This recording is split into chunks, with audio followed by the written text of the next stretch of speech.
ಬೈರಾಗಿ ಬಸಪ್ಪ ಅಂತ. ಹಲೋ, ನಮಸ್ಕಾರ.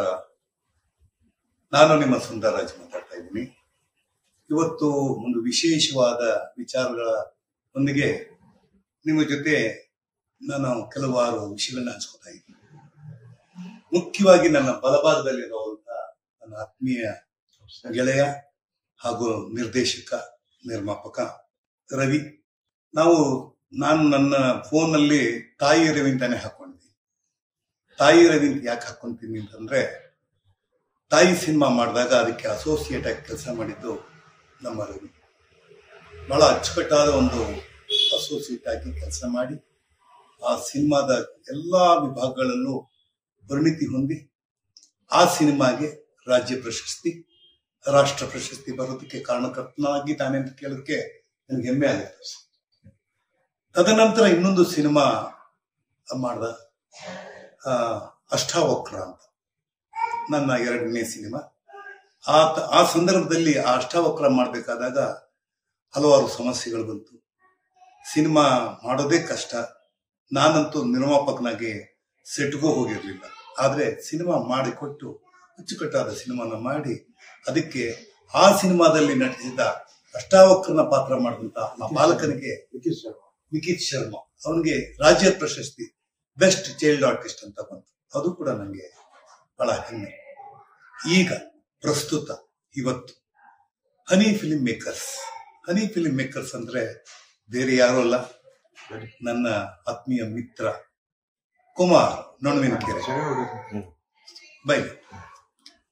ನೊಣವಿನಕೆರೆ ಅಂತ ಪ್ರಸಿದ್ಧಿ ಹೊಂದಿರುವ ಮೇಕಪ್ ಕಲಾವಿದ. ಈಗ ಅವರ ಒಂದು ನಿರ್ಮಾಣದಲ್ಲಿ ಮತ್ತೆ ರವಿ ಅವರ ನಿರ್ದೇಶನದಲ್ಲಿ ನಿಮ್ಮ ಮುಂದೆ ಬರ್ತಾ ಇದೆ ಮಂಕುತಿಮ್ಮನ ಕಗ್ಗ ಬರೆದಂತ ಸಾಹಿತಿ ಯಾರು ಅಂತ ಎಲ್ರಿಗೂ ಗೊತ್ತು. ಅದು ಡಿ.ವಿ. ಗುಂಡಪ್ಪನವರು.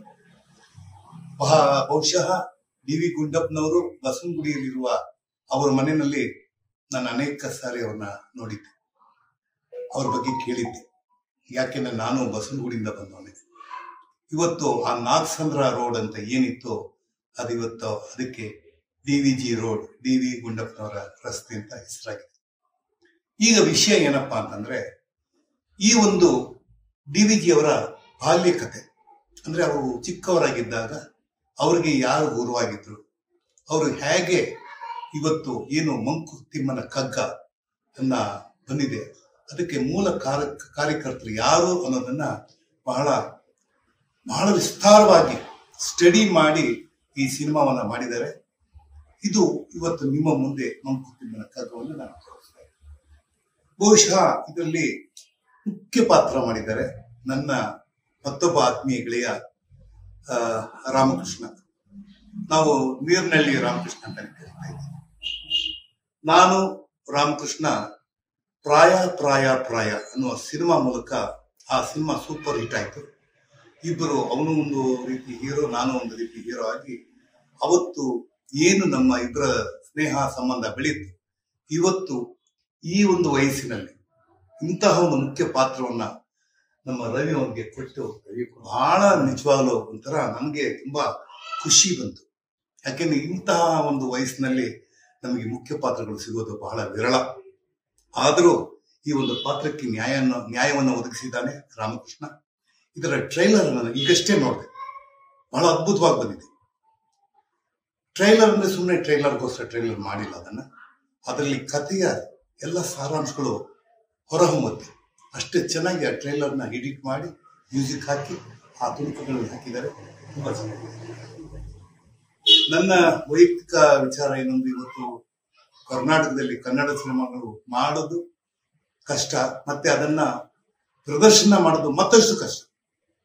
ಜನಗಳು ಥಿಯೇಟರ್ಗೆ ಬರ್ತಾ ಇಲ್ಲ ಅನ್ನುವ ಸಂದರ್ಭದಲ್ಲಿ ನಮ್ಮ ಕುಮಾರ್ ನೊಣವಿನಕೆರೆ ಈ ಸಾಹಸಕ್ಕೆ ಕೈ ಹಾಕಿರೋದು ಬಹಳ ದೊಡ್ಡ ವಿಷಯ.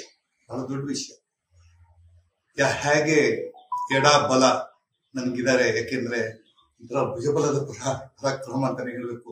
ಇಬ್ಬರ ಟೀಮು ಬಹಳ ಚೆನ್ನಾಗಿದೆ. ಯಾಕೆಂದ್ರೆ ಇವನ ವಿಚಾರಧಾರೆಗಳು ಅಷ್ಟೇ, ನಮ್ಮ ರವಿಯ ವಿಚಾರಧಾರೆಗಳು ಅಷ್ಟೇ ತುಂಬಾ ಅದ್ಭುತವಾಗಿದೆ. ನಾನು ಇವತ್ತಿನ ಜನರೇಷನ್ ಅವ್ರಿಗೆ ಹೇಳೋದು, ಸಿನಿಮಾವನ್ನ ಮಾಡಬೇಕಾದ್ರೆ ಆ ಸಿನಿಮಾದ ಕಂಟೆಂಟ್ ಅಂತ ಹೇಳ್ತೀರ. ನಮ್ಮಲ್ಲೇ ಕಂಟೆಂಟ್ ಬೇಕಾದಷ್ಟು.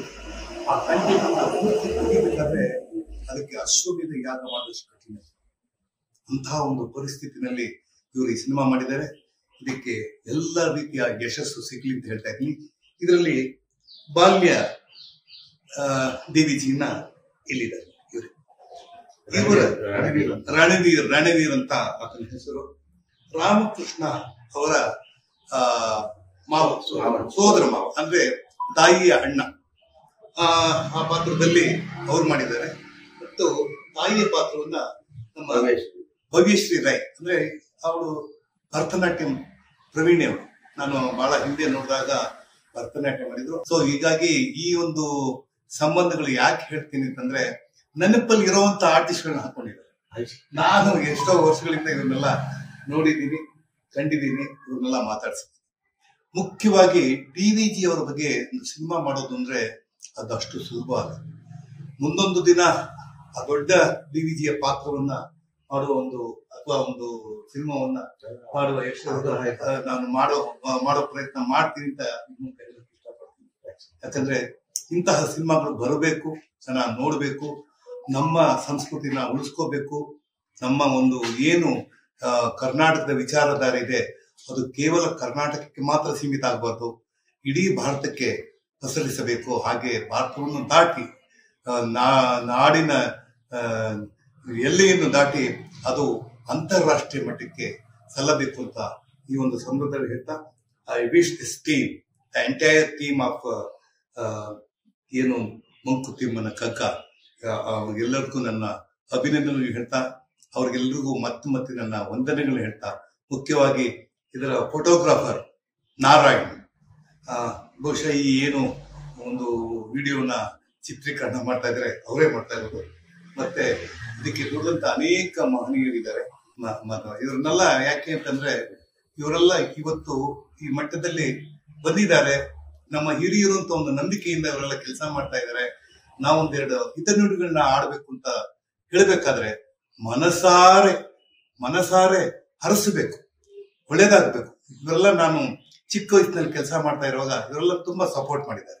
ನನ್ನ ತಾಯಿ ಸಿನಿಮಾ ಆಗಿರ್ಬೋದು, ಅಷ್ಟಾವಕ್ರ ಆಗಿರ್ಬೋದು, ಮತ್ತೊಂದು ಸಿನಿಮಾ ಆಗಿರ್ಬೋದು, ಏನೇ ಆಗಿರ್ಬೋದು, ಸ್ನೇಹಕ್ಕೆ ಮತ್ತೆ ಗೌರವಕ್ಕೆ ಅವ್ರು ಯಾವತ್ತೂ ಚ್ಯುತಿ ತಂದಿಲ್ಲ. ಹಾಗಾಗಿ ಈ ಒಂದು ಸಿನಿಮಾ ಗೆಲ್ಲಬೇಕು. ಇದಕ್ಕೆ ಪ್ರಶಸ್ತಿ ಅಂತೂ ಕಟ್ಟಿಟ್ಟ ಬುತ್ತಿ ಅಂತ ನಾನು ಹೇಳಿದ್ದೀನಿ. ಬಂದೇ ಬರುತ್ತೆ. ಬಂದ ದಿವಸ ಬಂದು ನನ್ಗೆ ಹೇಳಲೇಬೇಕು. ಬಂತು ನೋಡು ಬೆಸ್ಟ್ ಪಿಕ್ಚರ್ ಅಂತ ಹೇಳ್ಬೇಕು ನನಗೆ. ಅವತ್ತೇ ನನ್ನ ಮನಸ್ಸು ತೃಪ್ತಿ ಆಗೋದು. I wish Kumar all the best, Ravi all the best, Narayan ನಿಮ್ಗೂ ಹಾಗೂ ತಮಗೂ ಆಲ್ ದ ಬೆಸ್ಟ್ ಹೇಳ್ತಾ ಒಳ್ಳೇದಾಗ್ಲಿ. ಮಂಕುತಿಮ್ಮ ಗೆಲ್ಲಲಿ. ನಮಸ್ಕಾರ. ಕಲ್ಲು ಸಕ್ಕರೆಯಾಗುದೀನ ದುರ್ಬಲರಿಂಗೆ, ಎಲ್ಲರೊಳಗೊಂದಾಗು ಮಂಕುತಿಮ್ಮ.